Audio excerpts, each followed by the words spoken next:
En el chat, antes de presentar a nuestro invitado, ya se estaban agarrando trompadas virtuales por el tema reforma laboral. Bueno, quiero decirles que ahora se van a poder agarrar a trompadas en el chat, pero con argumentos, porque tenemos a alguien para hablar sobre este tema. Está con nosotros Pablo Furnari, que es especialista en negocios internacionales y pymes, y tiene mucha información sobre esta reforma de la que se está hablando. ¿Cómo estás, Pablo? Bienvenido. ¿Todo bien? Todo muy bien, Pablo, todo muy bien. Gracias por venir. Gracias por la invitación.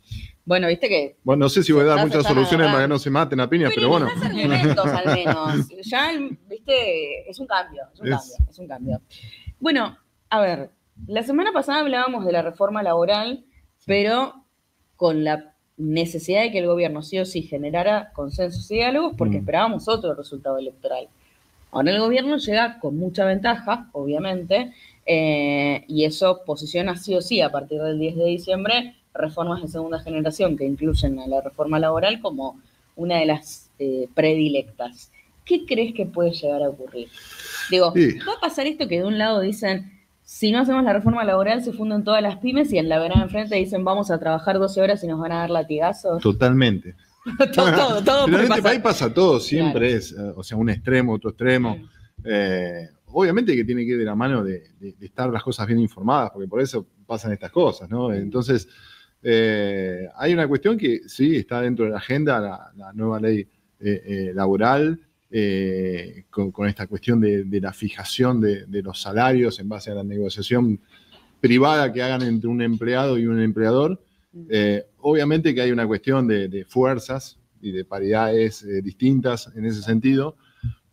Por lo que tengo entendido, esto es para la generación de nuevos empleos y se verá después para las cuestiones que tengan que ver ya con empleados que están trabajando. A ver, se pasa de un esquema de salario fijo, o se va a tratar de pasar de un esquema de salario fijo a una cuestión incentivada por metas y por productividad, ¿no? Exactamente.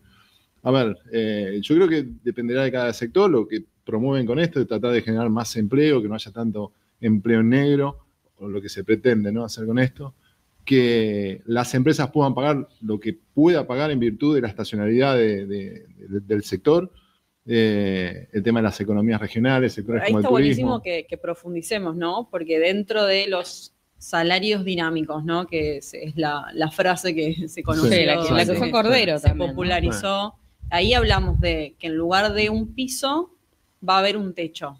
Para que nos expliques un poco en qué consiste salarios dinámicos. Y después hay un par de especificidades que vos, como la que explicabas vos recién, que es que se haría un aumento según el rubro, por ejemplo, o la región. Y la persona. Es decir, cuando vos te sentás a negociar un trabajo, lo vas a hacer sobre la base de una negociación privada, y por ahí, como está pasando ahora, que tiene que haber alguna cuestión en virtud del sindicato o de quien representa el sector, tenés limitantes, esto no lo tendría. O sea, la intervención de la parte sindical sería limitada.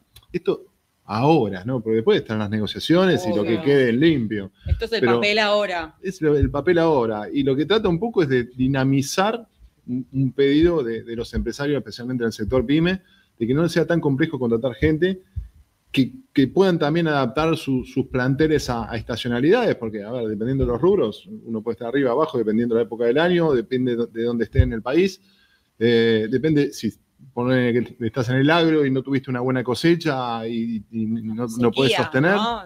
Casos de sequía. Exacto, sí, hay factores externos. Mirá, yo lo hablaba con gente de Chaco que tuvieron 2 años seguidos con temas de sequías e inundaciones, o sea, las dos cosas, y realmente tenían un problema con eso.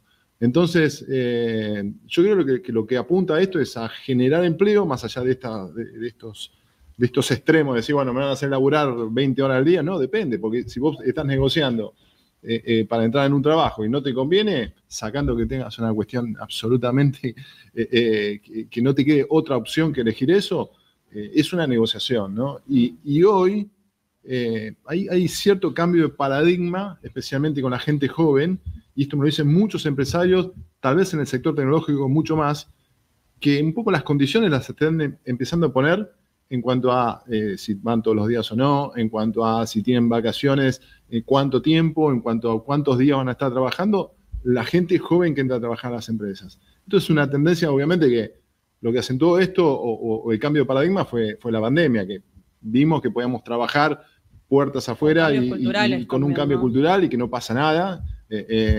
Pero yo creo que va a haber un cambio interesante dentro de lo que es, por un lado, el pedido de los empresarios en materia de flexibilizar, que también hay otro capítulo interesante en eso que tiene que ver con la parte de las cargas impositivas, que son altísimas. Las cargas sociales son altísimas para un empresario. Que eso es reforma impositiva. Y eso es reforma, que está dentro, digamos, de los tres temas de lo que es la reforma laboral. Y por otro lado, también la adaptación a un poco lo que viene sucediendo con los empleos nuevos. Yo creo que va a depender de los sectores, va a depender de las necesidades, y como todo acá en Argentina, obviamente va a ser algo que va a haber que verlo muy bien, porque afecta al empleado y afecta al empleador. ¿Cuál podría pasar a ser el rol de los sindicatos? Porque, a ver, entiendo que obviamente ahora también han quedado bastante manchados a la luz de lo que ha pasado en las últimas décadas. Para algunos sectores incluso decir sindicato, gremio es casi mala palabra.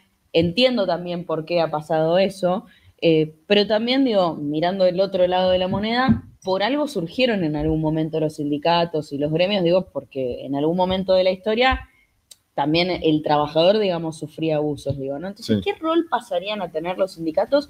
Y también yo siempre trato de buscar evitar esa Argentina pendular de la que somos víctimas, y trato de encontrar el punto medio, ¿no? Digo, hay posibilidad de que encontremos en esta reforma un punto medio en el que el sindicato pueda tener ese rol, que es el de defender al trabajador sin que en el medio se cargue a, no sé, tres pines, ¿entendés? No, totalmente. Yo creo que el sindicalismo tiene que pasar por una autocrítica y ver cómo adaptarse a la realidad, ¿no? Porque a veces escuchamos a la actualidad, a la actualidad, porque a veces escuchás discursos que no tienen que ver, que no le llegan a la gente.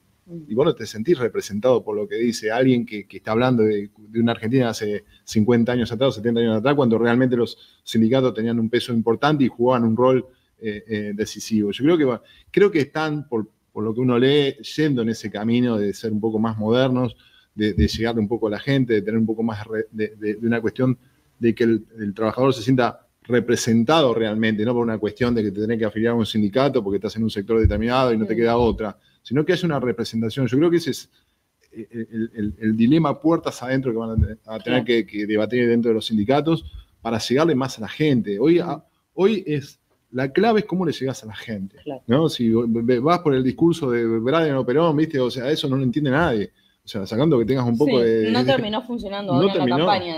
O sea, si vas por ese lado, no te entiende, claro. O Milei no pero vos decías Bessent o Milei o Perón. O Perón. Sí. Y la gente no entendía, a los jóvenes no entendían del todo qué significaba eso si vos no leíste acerca de lo que fue el tema de Brian o Perón. Sí, entonces, igual ahí, capítulo aparte para la educación argentina. Si no lo entendés, el colegio falló en algo, pero... Sí, totalmente. Pero yo creo que van a tener que estar más ayornados a la realidad. Ahora, ahí me interesa esto que decís, ¿no? De ayornarse, de hacer una autocrítica. ¿Qué debería incluir ese proceso de autocrítica? A ver, ¿cómo le debieran hablar a la gente hoy? Fundamentalmente yo creo que es que a quien le hablan entiendan de lo que le están hablando, algo básico. O sea, no solamente de una cuestión de un discurso retórico y el tema de defender al trabajador cuando el trabajador por ahí no se ve defendido. Y esto lo veo en las pymes. A veces están dentro de un sindicato y no tienen ni idea de qué beneficios tiene estar dentro de un sindicato, al margen de lo que le puedan sacar en su sueldo mensualmente. Entonces, esas cuestiones tienen que ver con adaptarse a estos tiempos, a llegarle a la gente. Ahora también hay una tendencia muy grande que también lo dio la informalidad, que es que se trabaja en forma autónoma y vos le facturás a la empresa y facturás X cantidad de horas a la semana. Y eso, yo creo que también hay que hacer una lectura de por qué está sucediendo eso. El monotributo. Claro. Es la modalidad de empleo más común hoy. Totalmente. Que emplean, pero con monotributo. Totalmente. Mismo en el Estado. En el Estado también. Totalmente. O sea, hay gente que por ahí está dentro de una nómina de proveedores, o sea, estás dentro del departamento de proveedores de un organismo del Estado, y en el fondo sos alguien que estás ahí todos los días y facturás. Por algo, si vemos los números, lo que más aumenta es el monotributo, lo que más cae es el régimen del contratado. Totalmente. Entonces, ahí esa gente no estaría dentro de lo que sería un trabajo, dentro del blanco del trabajo. Entonces, a las estadísticas son estadísticas relativamente mentirosas, por decirlo de alguna forma, porque el tipo tiene trabajo, pero en el fondo factura, no es parte de ser empleado, entonces eso te da una estadística distinta. Entonces yo creo que hay que hilar fino con este tema. Es un requerimiento de las pymes desde hace mucho tiempo y creo que, bueno, enhorabuena que suceda, pero siempre, digamos, teniendo un equilibrio, que es lo que nos falta, ¿no? O sea, un Hay equilibrio. un montón de comentarios acá Sí. que estoy leyendo. No, No alcanzo a likear porque Mientras te no los me quiero... maten en los Hay- comentarios. No. Son sobre la realidad, Hay pero una porque te los pregunta quiero leer. que quiero hacer de ahí justo, que ya la tengo ahí preparadita, que es la de Diego. No, era la de Maxi la que quería hacer. Perdón, Diego, después hago la tuya, pero la de Maxi me parece que está buena porque dice, en comparación con países modernos, ¿qué tan lejos estamos como para necesitar una reforma laboral agresiva? ¿Cómo lo ves si comparamos con otros países? A ver, hay países en los cuales el sistema por el cual vos trabajás en una empresa y la forma en la cual trabajás en una empresa es mucho más sencillo que acá. Y por otro lado, cuando vos sos alguien que no rendís en esa empresa y el empleador te dice, mira, macho, te tengo que cambiar, o es distinto, es mucho más fácil. Hablábamos hoy del tema de, como vemos en las películas, en las series norteamericanas, donde estás con la cajita, no importa cuánto tiempo haya, cuántos años trabajaste en una empresa, que si no va más, y después arreglás con esa persona la salida de la empresa, si es que te quiere reconocer algo.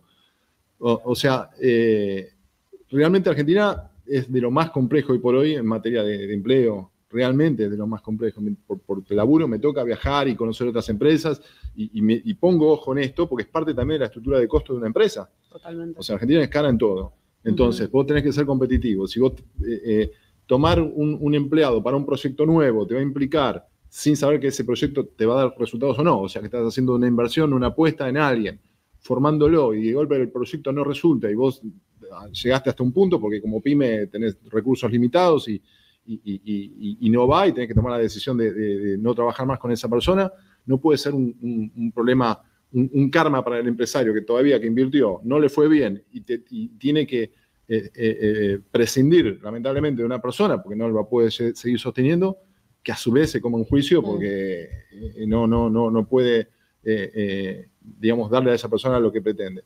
Entonces, yo siempre trato de verlo de los dos lados. Después vos como empleado, ¿qué querés? Y querés seguridad, porque si siempre vas a estar asustado a ver cómo se levanta el jefe, porque tiene facilidad para hacer así, echarte. Es que me parece que ese es un poco el miedo que hay ahora, que se está hablando de la reforma laboral. Claro, eso hay que ver cómo va a ser, desconozco cómo va a ser. Entiendo que obviamente hay que darle más garantías a las pymes, sobre todo. Sí, Yo creo que el gran problema son las pymes, no las grandes empresas.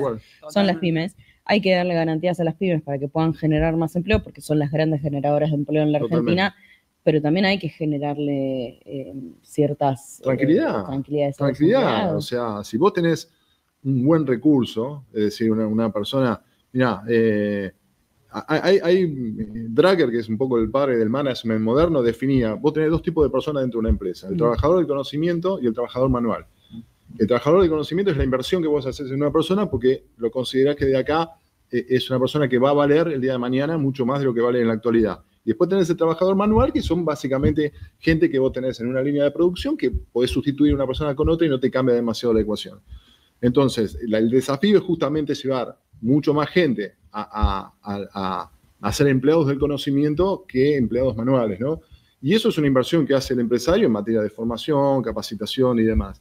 Yo creo que cuando el empleado siente que de la empresa está siendo respaldado en ese sentido, que lo están formando y no usando, por decirlo de alguna forma, pero también el empleado tiene que hacer su parte. Yo creo que eso es la mejor posición que puede tener un empresario. Ahora, esto debería apuntar, estas modificaciones deberían apuntar a que un empleado tampoco esté todos los días suplicando de que lo echen y que no pase nada, ¿no? Entonces, creo que esta ley va a requerir el desafío de ese trade-off, de tratar de ver de un lado y del otro y tratar de buscar la mejor solución posible para ambas partes. Total. Te quiero mostrar algunos comentarios, ¿no? Del debate que se está armando ahora en el chat, donde hablan, por ejemplo, de la flexibilización del monotributo. Te voy leyendo, ¿no? Por ejemplo, Juan Manuel dice, viejo truco, flexibilizar para ganar más sin invertir. En los 90 eso fue una ruina y no progreso. Ronnie dice, hasta el ChatGPT te dice que flexibilización es una pérdida para el trabajador y un seguro para el empresario. Después, Ivén dice, si al empleador le conviene el régimen nuevo, te va a acorralar a que te pases. Para la estadística va a ser voluntario, pero siempre es y va a ser coercitivo.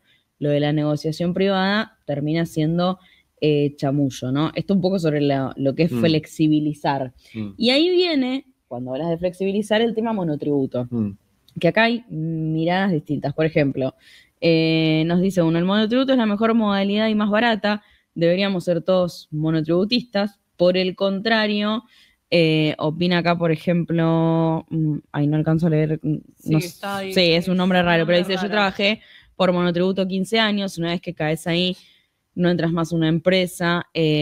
También dicen, el mismo empresario te pone como monotributo en muchos casos. ¿Qué esto ha pasado? A mí me pasó, por ejemplo, en un lugar donde yo trabajaba antes, no había posibilidad de trabajar en relación de dependencia, sí o sí tenías que estar como monotributista, pero todas las condiciones que había eran de relación de dependencia. O sea, yo tenía que cumplir sí o sí un horario, tenía 3 minutos de tolerancia de llegada tarde, con, no sé, vacaciones sí o sí de tal fecha a tal fecha. O sea, todo era obligaciones de relación de dependencia. Ahora, los beneficios de la relación de dependencia yo no tenía ni uno, porque aguinaldo, por ejemplo, y además, olvídate, y eso está muy extendido. Te agrego que si te jubilás, el monotributo siempre es peor que la relación de dependencia. Sí.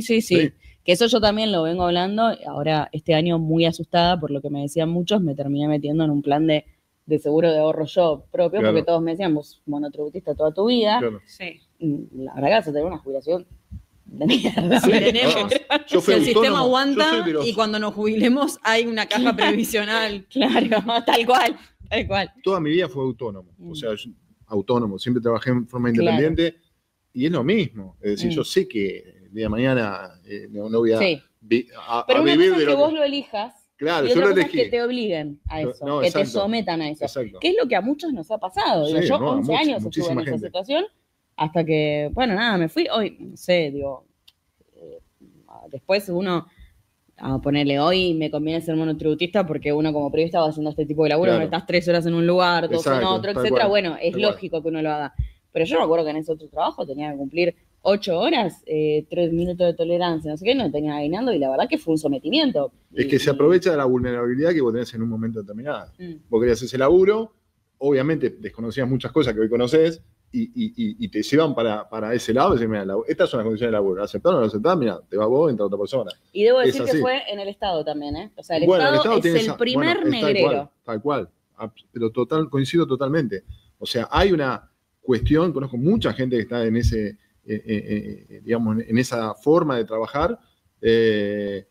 También conozco que dentro de esa forma hay una forma de negociar, es decir, mira, o sea, si yo estoy facturándote, hablamos del Estado, y quien me paga viene del lado de pago a proveedores, flaco, acá estoy como proveedor. O sea, eso también. Pero todo depende, a ver, cada situación es muy particular. Yo creo que también hay que observar por qué pasó eso. ¿Entendés? Porque para el empleador, para el empresario, le resultaba mucho más barato, ok. Ahora, si hay un sistema en el cual tener un empleado ya dentro de tu empresa como empleado tal cual, lo que es el significado de ser empleado, no tiene altos costos para un empresario, es decir, que sea una cuestión razonable. Hoy pagas $1.000.000 pesos, 830 le van al bolsillo del empleado y el empleador paga $1.250.000. ¿Se la cuenta? Es casi un 50%. Claro. ¿De dónde se va esa guita? O sea, vos la ves, te la devuelve digamos, el país como funcionamiento de un país. No, para nada. Entonces yo creo que hay que ver eso. Hay que ser también asertivos, hay que abrir un abanico de posibilidades de que uno pueda elegir qué es lo que quiere hacer, adaptarse a las realidades y obviamente poner el ojo en estas cuestiones que a muchos les preocupa, que es che, esto no será un abuso después del empleador hacia el empleado. Bueno, ver qué mecanismo, sin burocratizar la cosa, porque la idea es que esto sea menos burocrático y menos costoso, a ver qué mecanismo puede haber para que un empleado pueda tener la seguridad de que no lo van a hacer laburar 20 horas o que realmente se le respete lo que está arreglando. Bueno, que eso pasa también, digo, Sí. vuelvo a este caso porque es lo que yo puedo contar. Claro. Yo a veces trabajaba 18 horas Claro. y no había horas extras, ¿no? Y bueno, y era un poco lo que había que hacer, y cuando te ibas a quejar era la puerta de salida está Y ahí. es así, ¿no? ¿viste? Te dicen, y es así, son las condiciones con Es las cuales así el entraste. Estado, te dicen, y me hacen reír con esto. Y sin caja navideña, Y totalmente. sin caja navideña. Sin o sea, navideña. ¿Sabés la bronca que a mí me daba en diciembre No, cuando pero- me iba al que no, subte y pero- todo el mundo estaba con su caja? Pero eso ya es una guachada, que no te den la caja navideña. A ver, ¿cuánto es la caja navideña? O sea, Nunca. pero ¿sabes por qué? ¿Sabés Que quién hay me un dio a mí mi trasfondo. primera caja navideña? No. La familia de mis mejores amigas, que les di tanta pena que yo todos los años me quejaba de que como monotributista, pero cumpliendo todo lo de relación de dependencia, nunca tenía caja navideña, que dijeron, pobre Agus, este año le vamos a regalar nosotros. Y fueron a un supermercado muy grande, me compraron una caja navideña y me la regalaron. Soy patética, chicos. No, Pero- yo tuve la primera cuando me pasé el privado. Claro. No voy a.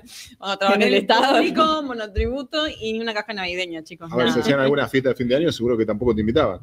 No, claro, no había. Hubo Pero una vos de los sabés- 11 años que laburé. Bueno, porque lo que pasa es que también hay una cuestión que se piensa que si vos das un regalo, vamos a suponer que en vez de ser el Estado era una empresa, que si das un regalo de fin de año o le invitás a la fiesta, esto es real, ¿eh? Sí. Invitás a la fiesta de fin de año, ya estás dando a entender que esa persona está bajo dependencia, ¿no? Por algo Mirá. hay 8.000, no, en serio, lo he escuchado esto, pero no de una persona al azar, de muchos. Entonces, Qué loco. tenés 1000 cosas que te están diciendo que esa persona no es por un regalo navideño o por una fiesta de fin de año que puedes tener un problema. Tenés 800 cosas más, o sea, no seas ignorante, ¿entendés? Pero pasa, ¿eh? O sea, realmente pasan esas cosas. Yo creo que, a ver, Interesante. no, en serio, pero es increíble las cosas que vos escuchás. Che, pero no tenés un contador que te asesore bien o un abogado que Claro. te diga que es lo mismo. O sea, no. Se cuidan de pavadas. Se cuidan, pero vos, tal cual, ¿eh? Se cuidan de pavadas y cosas, o sea, pasa un elefante y no se dan cuenta. Y ahora, ahí yo quería volver al proyecto de ley o a lo que conocemos de ese proyecto. Perdón, entonces Sí. antes de volver a eso hago la Dale. última pregunta que Sí, tiene que obvio. ver con monotributo, así no, esto que te dicen acá, Juan Manuel, ¿el monotributo quiebra el sistema previsional, como dicen acá? Si quiebra el Sí. sistema previsional, no debiera. Pero yo creo que, a ver, van a haber cambios también en relación a eso. Okay. A ver, creo que está dentro incluso de los puntos a tratar, pero reitero, acá tiene que haber una lectura más profunda de quién sos vos para la empresa, ¿no? Es Está bien. básicamente eso. Y ahí volvemos a lo que decía Yuri, el proyecto, que acá nos preguntan, chicos, acá nos preguntan con mala onda, de hecho, ¿alguien leyó el proyecto o es una charla de café? Yo vi No hay ese- proyecto todavía, Y ¿no? no hay O sea, café hay tampoco, ideas, ¿no? no hay ni proyecto ni Ni café. café. Yo vi ese comentario mala onda y dije, bueno, vamos a demostrarle que efectivamente estamos hablando No, no. sobre la base de lo que le trasciende de la propuesta Claro. del gobierno. la Lo propuesta pongo en que- Claro. pantalla para explicarle acá a GeoNeuquén 6977, que en realidad el gobierno todavía no presentó nada oficialmente. Lo único que sí Tal cual. contó, que ni siquiera es oficial, pero lo contó el secretario de Trabajo, Cordero, es esto del salario dinámico. Sí, Fue lo único que en contó hasta Coloquio ahora. Idea, hace 2 En el semanas. Coloquio Idea, en el exactamente. Coloquio Idea, y es lo que Exacto. se sabe, y el resto de las cosas son cosas que han trascendido, que el gobierno Tal cual. también ha dejado. Por se eso conozca. lo traemos a él como especialista para entender cuáles son las cosas que debieran incorporarse, y es importante generarnos este espacio de discusión para entender primero el diagnóstico, cómo está la situación, y a partir de ahí entender qué se puede sumar. GeoNeuquén 6977. Sí, otro Y sin tema, café. Y sin otro café. tema que se menciona que podría aparecer es la eliminación de la fijación automática de incrementos salariales en función de la inflación. Sí, Eso también es un tema que busca evitar las indexaciones que estén ajenas a la productividad de los trabajadores. Porque vos hablabas de la productividad, que va a ser como, a ver, el factor más importante a la hora de determinar el salario de los trabajadores, pareciera, ¿no? Según este proyecto de ley del gobierno. sí, o sea, se se elimina supuestamente, siempre por estos trascendidos y filtraciones de información, se eliminaría las cuestiones de ajuste por inflación. Ajuste automático, ya tiene que ser todo negociado, todo negociado. Pero también lo que trascendió es que esto es para empleados nuevos.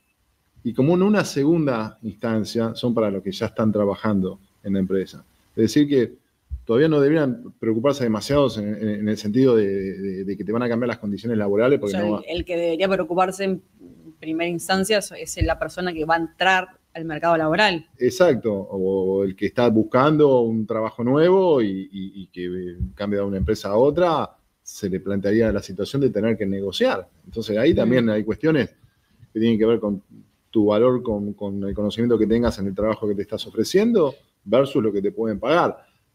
A ver, las situaciones, a mí por trabajo me recorro bastante el país y a veces hay empresas que uno por ahí, acá en Buenos Aires, ve todo muy Buenos Aires céntrico y cuando vas al interior hay cuestiones que tienen que ver con ciclos de determinadas regiones en materia de determinados rubros que por ahí no te pueden sostener un sueldo en base a lo que una paritaria te puede dar. Entonces, vos ahí tenés que negociar. Si es que querés tener un empleado en blanco, tenés que negociar sobre la base nueva de lo que se va a presentar. Si no, volvemos otra vez al mismo sistema de que va a haber mucha gente en negro. Entonces, creo que el 40% solamente está en blanco. Sí. Entonces, es muy bajo ese porcentaje. Lo que sí hay, ¿no? Sobre el tema del proyecto, que me parece que genera que acá alguien dice, no generen, en el chat, no generen confusión sobre si hay o no hay proyecto, porque alguien dice que vio un proyecto. En realidad lo que pueden haber visto algunos seguramente es un proyecto que había circulado el año pasado. Ese proyecto que circuló el año pasado lo había presentado esta diputada 10, ¿Romina es? ¿Romina 10? Sí, que salió por todos lados la foto de Milei con ella. Sí, ese proyecto era el que formaba parte de la ley bases, donde, y ahí es cuando surge este famoso concepto que le vemos tanto en las redes sociales de vamos a trabajar 12 horas, porque ese proyecto ampliaba la jornada laboral de 8 a 12 horas. Era un proyecto. Cuando se habla sobre, cuando se trabaja en la ley bases, etcétera, varias partes quedan afuera, entre ellas esta reforma laboral, y este proyecto terminó quedando eliminado. Hoy se está hablando de un nuevo proyecto. La verdad es que ese proyecto que había presentado 10 en su momento con una jornada laboral de 8 a 12 horas, yo la verdad es que veo muy difícil que pueda llegar.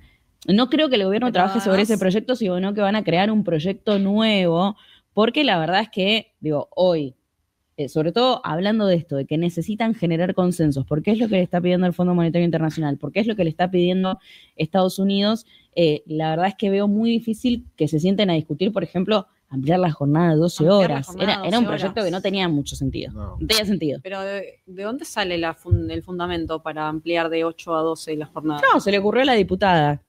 Se sacó la foto con Milei, contaba con el apoyo de Karina, pero bueno, por algo quedó afuera de la ley claramente bases. Nunca trabajó en el privado. No, indudablemente. No sabe que se está 12 horas dentro de un lugar. ¿No? Será periodista, tal vez. Que trabajamos 20 horas por día. Tal vez es periodista. Nunca dejamos de trabajar, ese es el problema. Mi marido me hablaba a la noche de alguna noticia, le digo, Gordi, no sos trabajo para mí. Claro. Hablemos de cualquier cosa, no hablemos de política y de economía. Pero bueno, puede ser que haya alguna confusión por eso, pero bueno, la verdad es que había quedado afuera, ¿no?, de la ley bases, que ese fue un proceso, de hecho, de discusión, donde hubo debate y donde algunas cosas terminaron quedando y hubo consenso, etcétera, y muchas otras que eran bastante descabelladas, como esta, dijeron, bueno, chao, afuera, digamos, ¿no? Yo la verdad que veo muy difícil que ahora se vuelva una jornada de 12 horas como planteaba esta diputada, ¿no? No sé, tal vez de repente ahora que están envalentonados con muchos votos, de repente dicen sí, pero lo veo difícil. Es que no lo veo ni aplicable para una empresa. Pero totalmente. O sea, no porque veo. además 12 horas tiene que ir acompañado de un salario. Totalmente. Y aparte tenés que ponerla, y vamos a suponer que 12 horas tenés que tener la empresa, en un horario normal de una empresa, 9 a 18, estamos hablando de 3 horas más. O sea, tenés que abrir la empresa antes, implica que si vos tenés, no sé, de cuestiones de gente de seguridad, temas de energía. Sí, más gasto de luz. Olvidate, no es viable eso. No. Y aparte también en la sensación de hablar con empresarios, pero Al contrario, tienden mucho más a flexibilizar, pero como iniciativa propia, que la gente se sienta cómoda trabajando. Sí. O sea, los viernes se van, en muchas empresas ya... Flex Friday. Totalmente. Sí, de hecho, está bueno esto que vos marcás, porque evidentemente, a ver, parte también por lo que le terminan diciendo a esta mujer, che, lo que estás presentando es descabellado e insólito, porque la verdad que esta es una propuesta que atrasa 1000 años, porque lo que se está discutiendo en el mundo incluso es acortar la jornada laboral. No te digo que acá en la Argentina estemos para cortarla, no, me parece que nos falta un montón para eso, pero digo, en un montón de países a los que miramos como faro, de hecho, están hablando de reducir la jornada laboral y algunos países ya lo han hecho.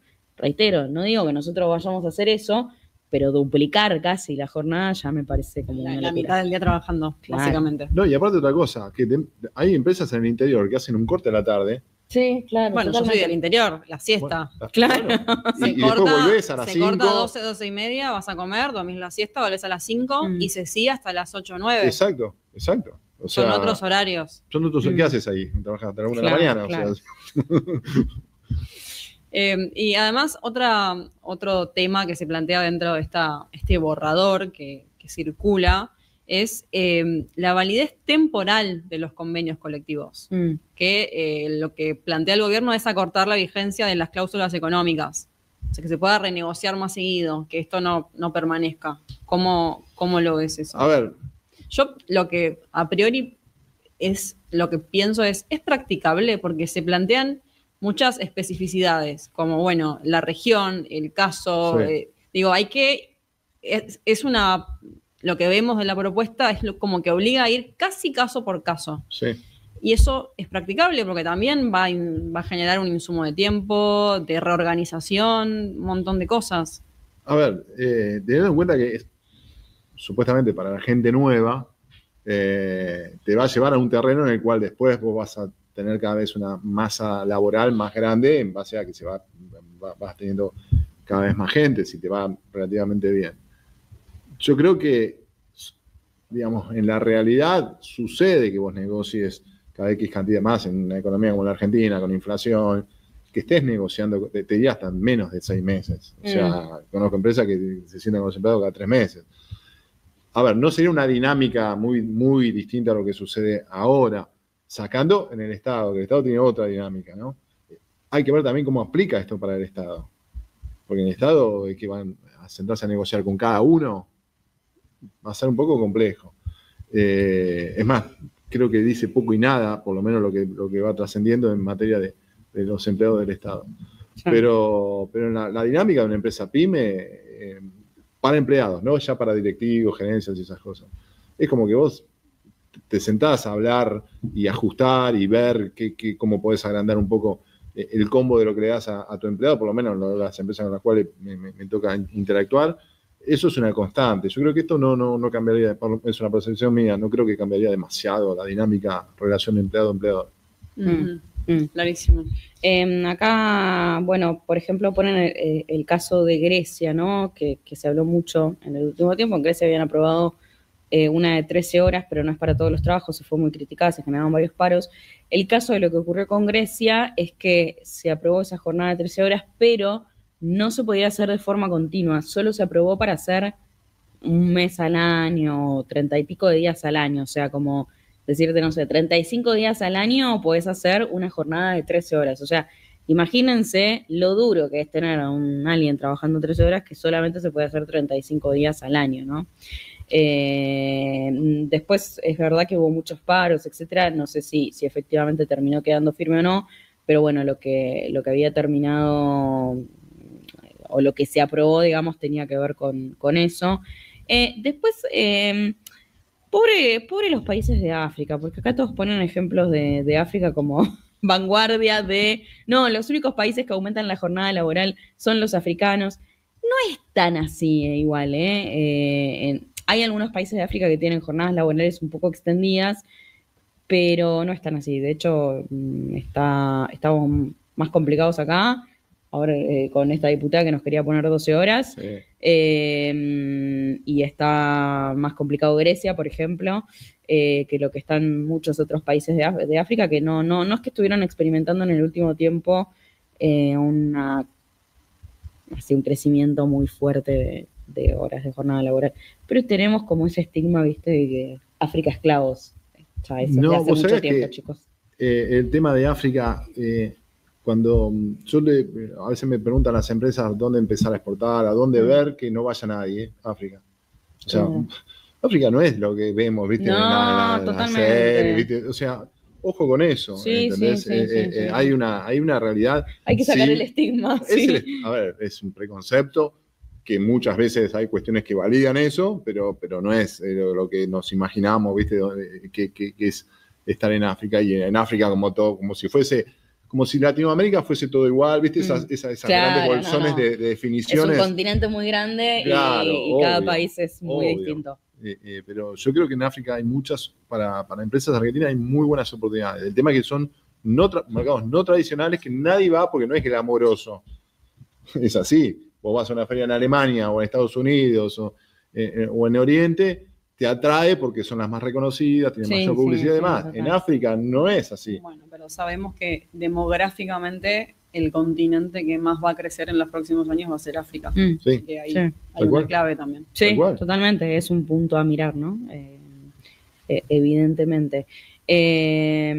Así que bueno, ahí están tirando como muchos comentarios en ese sentido.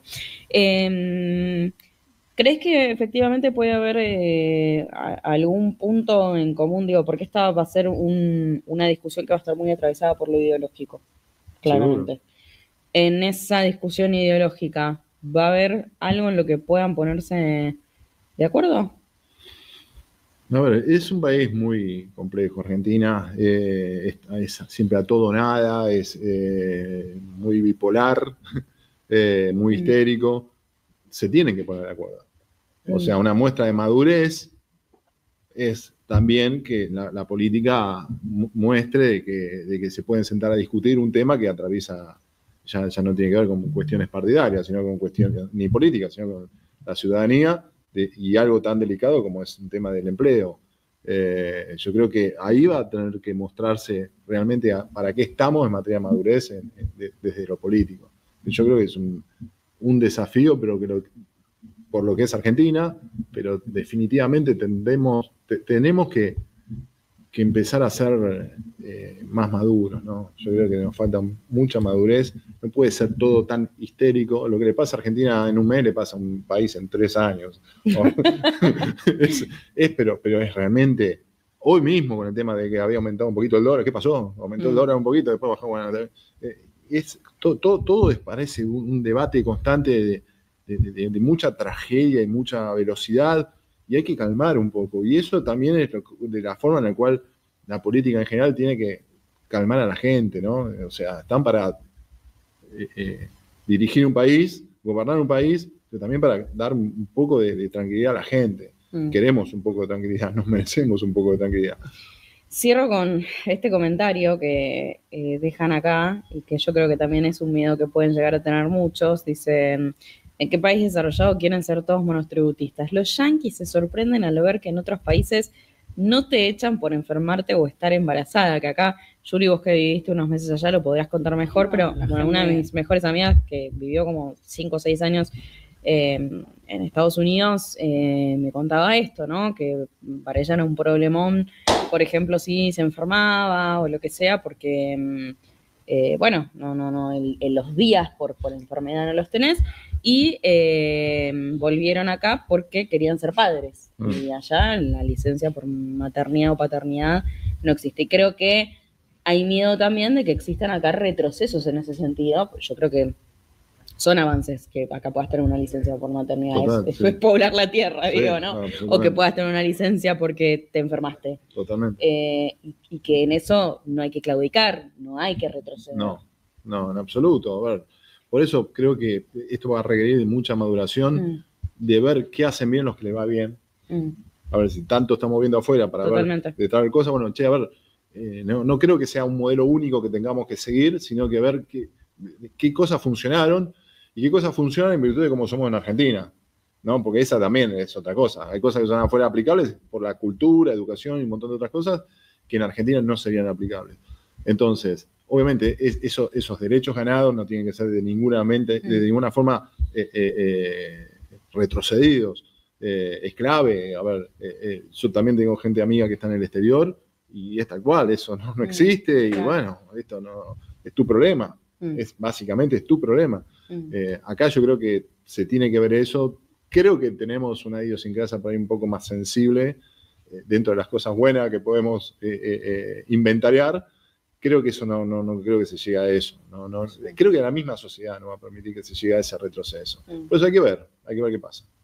Pablo, muchísimas gracias por haber venido. Interesantísima la charla. Gracias a ustedes por la invitación. Gracias.